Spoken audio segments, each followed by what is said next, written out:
day, everybody. It's October 21st, 2025. Dimitri Lascaris for Reason to Resist, coming to you from occupied Palestine. I'm actually just leaving occupied Palestine and going back into Jordan, from whence I came. Flew into Amman yesterday, and in part to spend a few days in Amman, but also wanting to spend as much time as I could in the occupied West Bank, including Jerusalem. And I arrived here at the Palestine Bridge at 11 a.m. this morning, and after about an hour going through a baggage checkpoint, I applied for a tourist visa, and they kept me waiting for 3 to 4 hours, even though the place was empty. Yes. English? Sorry? English or Yes, where English. from? I'm from Canada. Canada, okay. Yeah. What's the problem? What's the problem? What? They said they didn't finish my application. Okay. Well, okay. Say, have a good day. Thank you, thank you.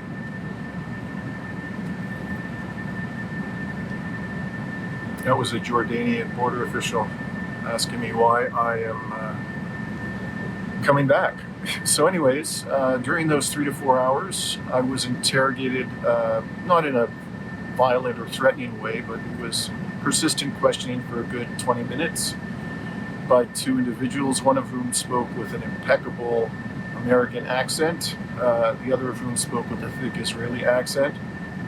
The American did all the questioning, and at various points during the questioning, they spoke to each other in Hebrew, and they wanted to know, if I'd been to Israel before, why I was here, why I was coming alone, why I was coming in a time of war. At one point, I responded to that question by saying, well, things apparently have calmed down, and the person who was questioning me said, well, no, Hamas broke the ceasefire, and so things are flaring up again. I had to, bite my tongue and not say anything, because it's crystal clear that it is Israel that's been crapping all over this ceasefire agreement. In any case, then he started asking me for proof that I was a lawyer, and I pulled out a business card which said I'm a lawyer and a journalist. He saw the word journalist and became very curious. He started asking me, what kind of journalism do you do?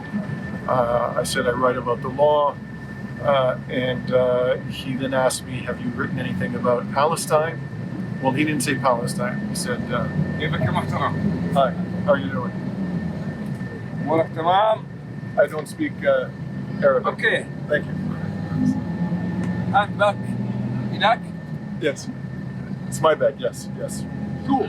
Two, yes. Where was I? Yes, he asked me if I have written anything about Palestinians. That's what he asked me. And not wanting to lie, I said yes. He said, what have you written? And I said, well, I wrote, for example, that Canada should recognize the state of Palestine. So then he asked me if I'd show him the article. And I said, oh, it's something I wrote a long time ago. I don't even know where to look. At that point, he didn't ask me any further questioning about whether I'd written about Palestinians.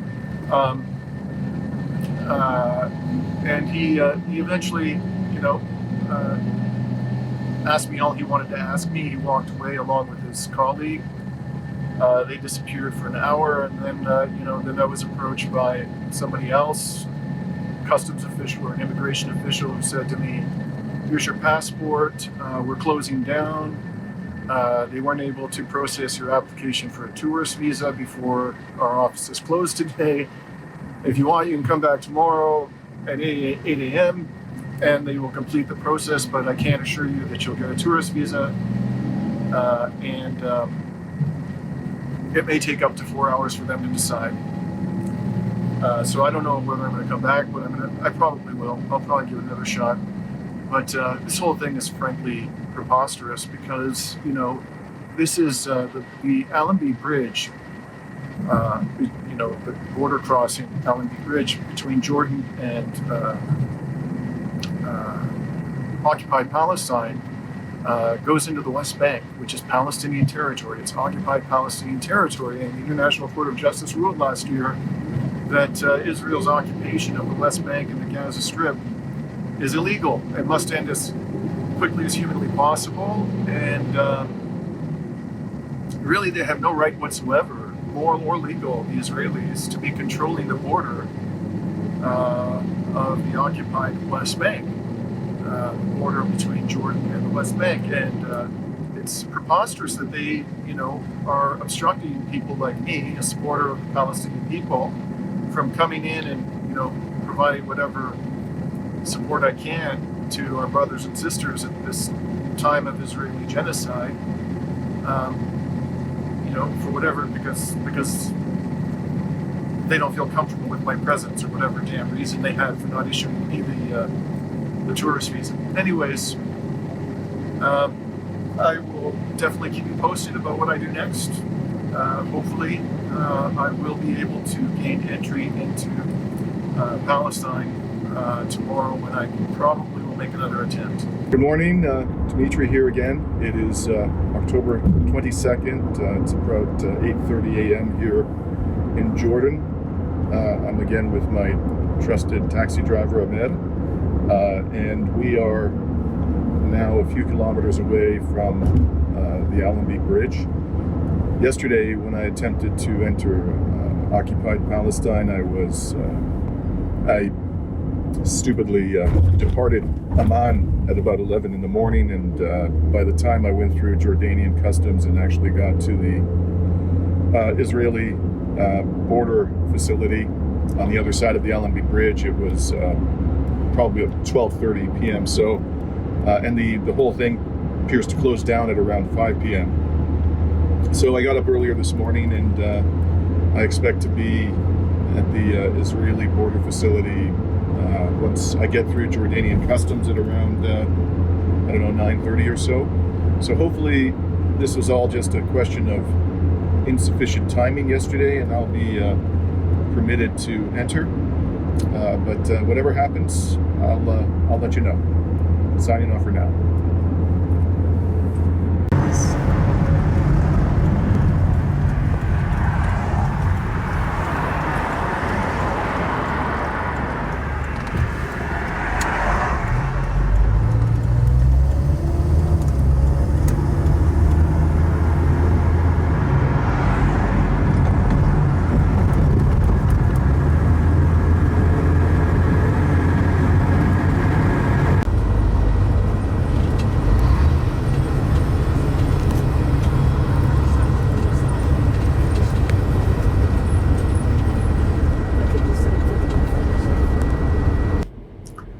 Well, it's now about 2:30 p.m.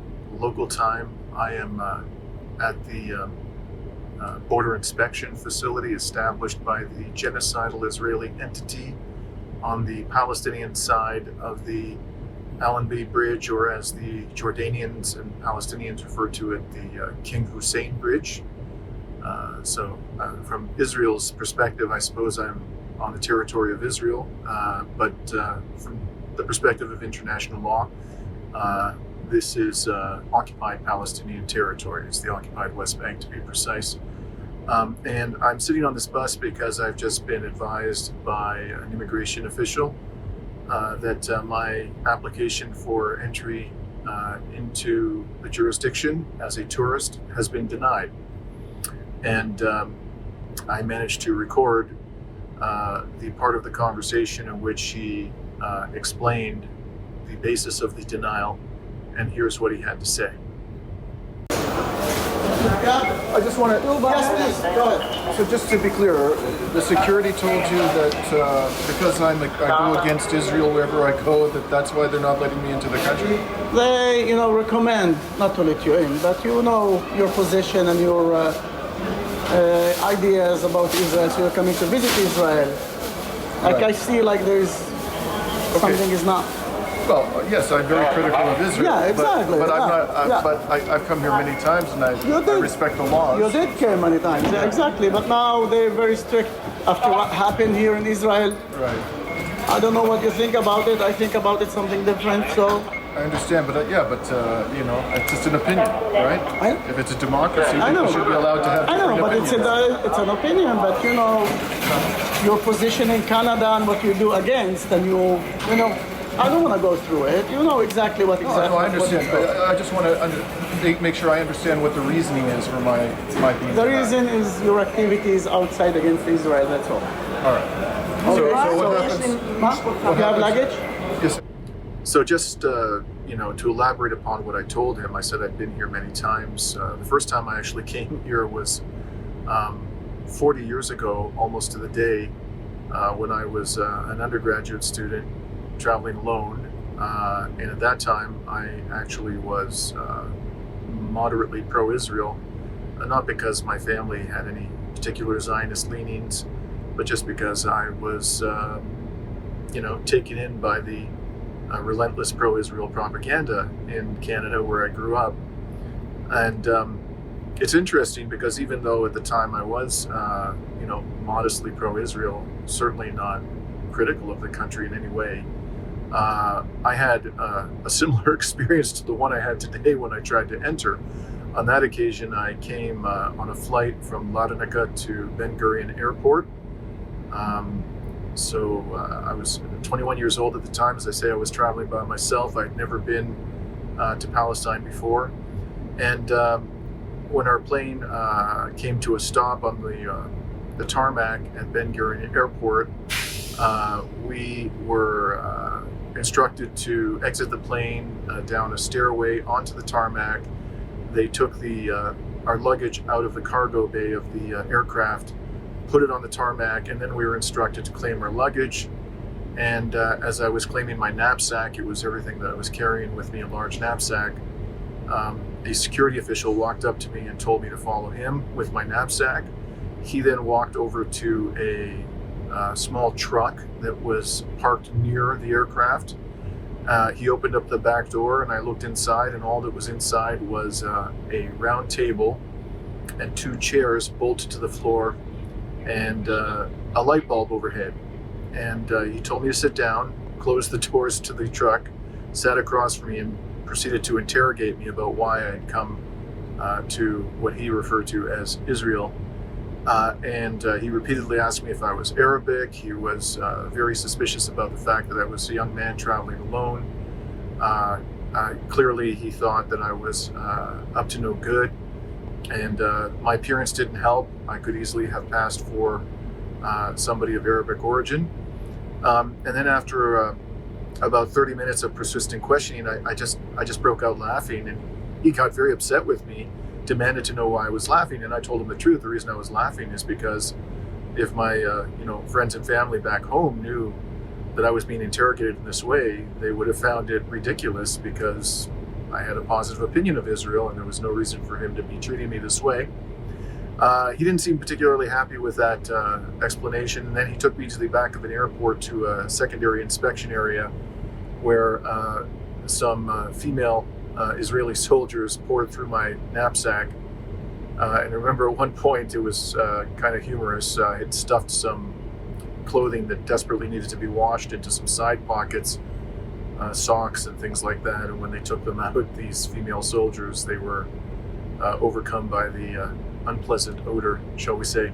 Anyways, they inevitably, or ultimately, not inevitably, allowed me to enter the country at that point in time. I saw things on that trip that began to change my attitude towards Israel. I saw 2 things actually stood out for me. One was the humiliating way in which the Israeli military treated the Palestinians in East Jerusalem, where I stayed in a youth hostel, and the other was how hospitable and kind the Palestinians were towards me. But at that point, I certainly wasn't in any way, shape, or form committed to the Palestine cause. That was a longer evolution. The last time I entered Palestine was in March of last year during Ramadan, and reported extensively on it from there. I must say, this it pains me and I'm saddened by the fact that I can't enter and be with our brothers and sisters in Palestine at this particular terrible time in their history. But at the same time, I feel extremely confident that I will be able to return here one day. At that point in time, when I do come back, the Palestinian people will have achieved their liberation. And I really, truly believe that in my heart.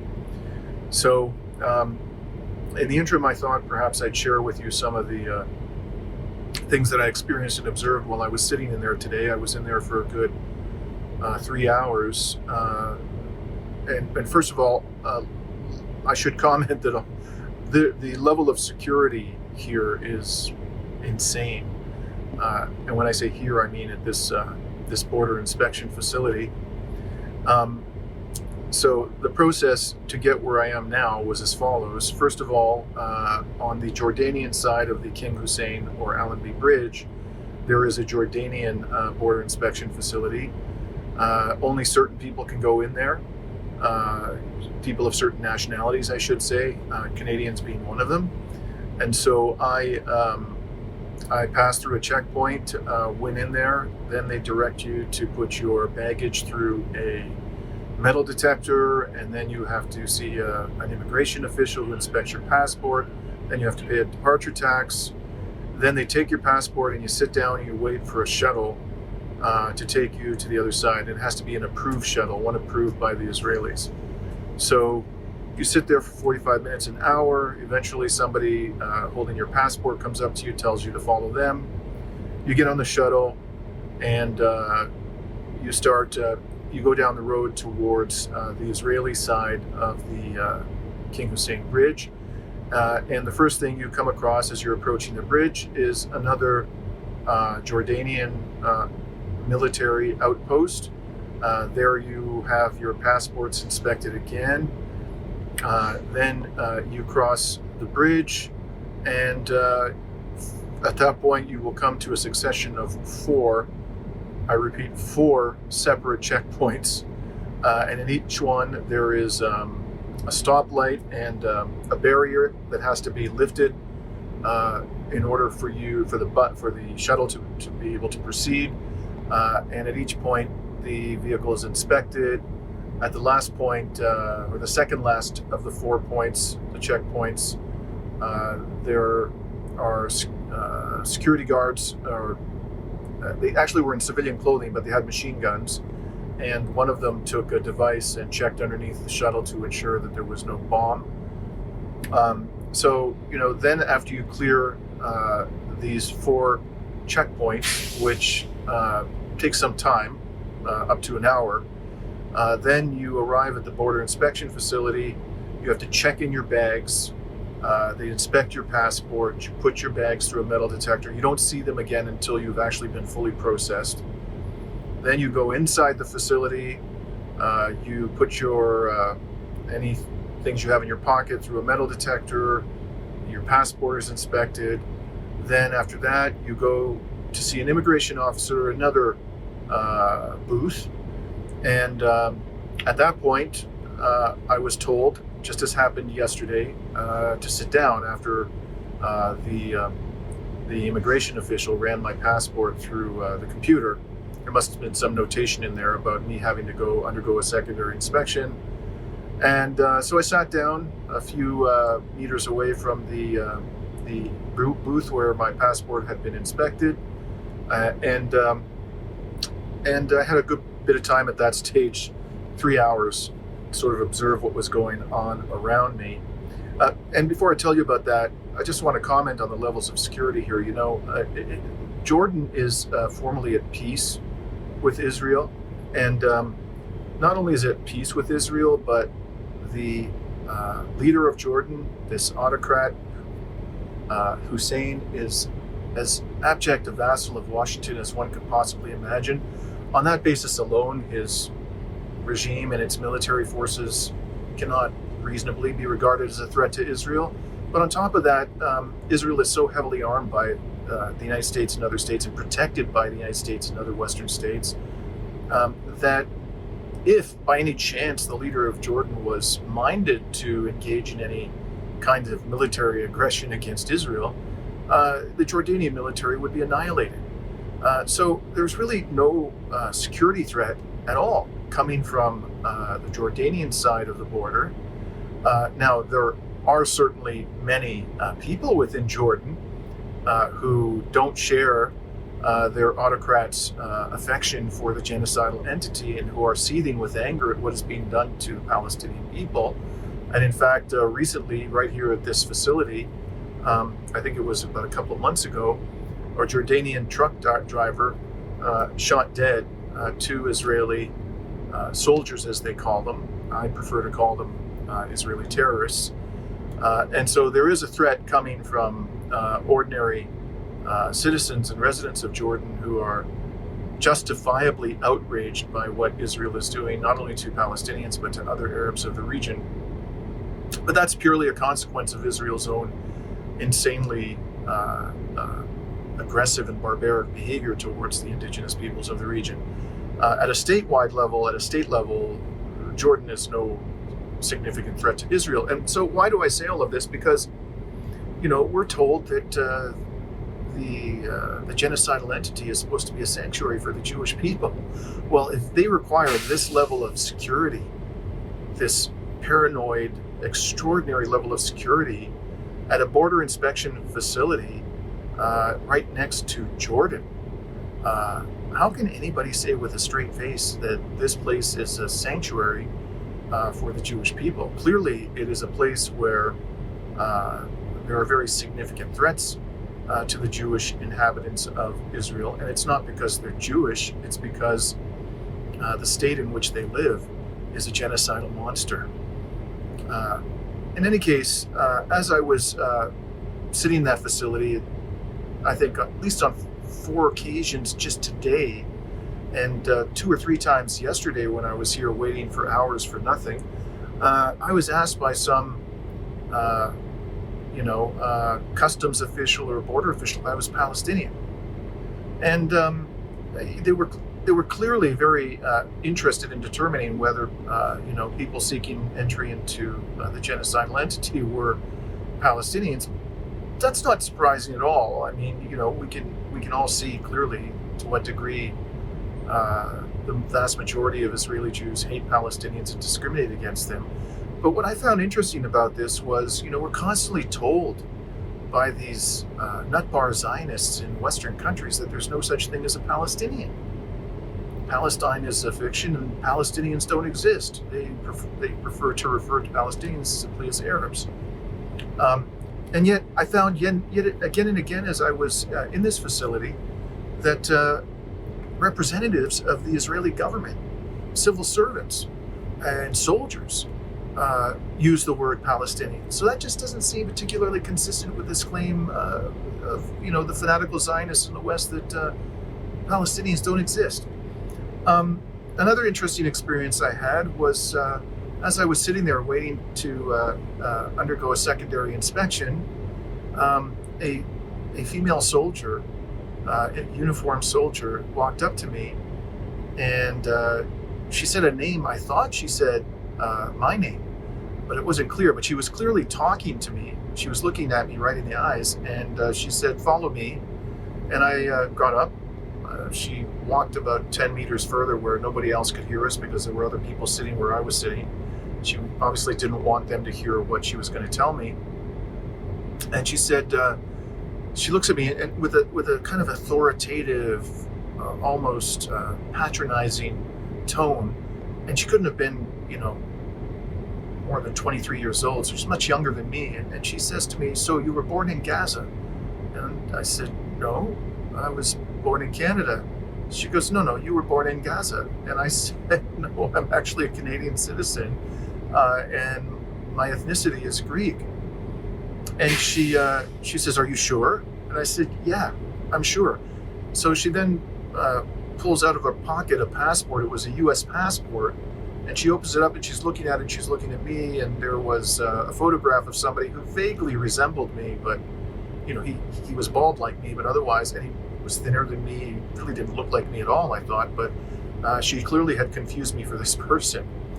And she quizzed me some more to make sure that I was telling the truth. And then she walked away and she went into some booth with a glass window I could see inside, and she was showing them the passport, and they were all looking at me. And finally, she realized that I was not the person that she was looking for. I don't know where that person was, but what struck me was how just her tone. She was talking to somebody she thought was from Gaza, and it was quite obvious from her whole demeanor that she didn't feel the slightest bit of sadness, concern, responsibility, sympathy, empathy for the people of Gaza.